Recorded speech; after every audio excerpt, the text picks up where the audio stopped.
Parfois, il est nécessaire de détecter si un objet est présent dans une zone. Par exemple, si votre joueur arrive à la fin du niveau, le jeu devrait passer au niveau suivant.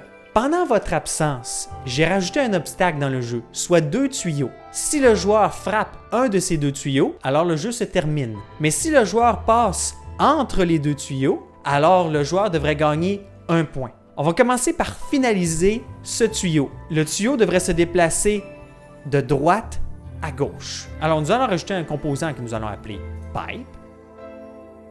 Et dans la méthode update, nous allons déplacer ce tuyau. Commençons par prendre un paramètre de notre composant pour la vitesse de déplacement ainsi que la direction. Nous allons modifier la position de l'objet en fonction de la vitesse selon le temps. Alors, écrivez transform.translate speed multiplié par time.deltaTime. DeltaTime, c'est la durée entre 2 frames pour avoir une vitesse constante, peu importe le framerate de votre jeu. Ce qui devrait fonctionner. Alors, on va l'essayer. Allons dans le GameObject Pipe, rajoutons le composant Pipe, comme ceci. Nous avons une vitesse actuellement de 2 en X. Nous allons faire -2 à la place. Voilà. Et on va essayer. Oui, effectivement, ça fonctionne.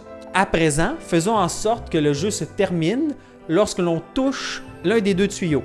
C'est très facile, nous pouvons tout simplement utiliser le Earth Stimulus de la vidéo précédente. Rajoutons un Earth Stimulus sur le premier, comme ceci, ainsi que sur le deuxième. Voilà, et ça devrait fonctionner.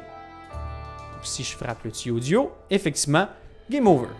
À présent, nous devons détecter si le joueur passe entre les 2 tuyaux et lui ajouter 1 point.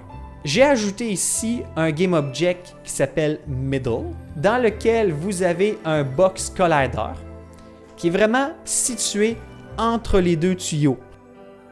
Pour que l'on puisse passer au travers, je vais aussi cocher la case à cocher Is Trigger. Donc on n'entre plus en collision avec, mais on va pouvoir quand même détecter la présence d'objets à l'intérieur de ce collider. Il nous reste qu'à rajouter un stimulus pour ajouter un point à notre joueur lorsqu'il passe au travers. Commençons par créer une interface que nous allons appeler un ePointCollector qui va contenir une méthode qui va s'appeler collectPoint, comme ceci, et que nous allons implémenter sur notre joueur, ePointCollector. Et pour cet exemple, nous allons tout simplement afficher un message dans la console. Donc debug.log plus 1 point. Comme ceci. À présent, il reste à créer le stimulus. Nouveau monobehavior. Point stimulus. Comme ceci. Et nous aurons besoin du callback private void on trigger enter 2D. Et là, c'est la même chose que pour le Earth Stimulus. On va commencer par aller chercher le GameObject. Nous allons aller chercher aussi le Point Collector s'il existe.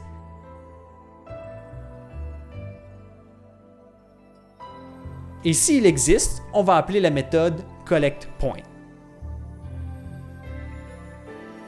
On peut retourner dans l'éditeur, rajouter ce composant sur le GameObject Middle, alors Point Stimulus, comme ceci. Et il ne nous reste qu'à l'essayer.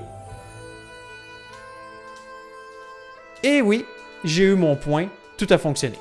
Dans la prochaine vidéo, nous verrons le concept de préfab et comment cela peut nous aider à créer des entités dynamiquement dans notre jeu. On se revoit tout à l'heure, à plus.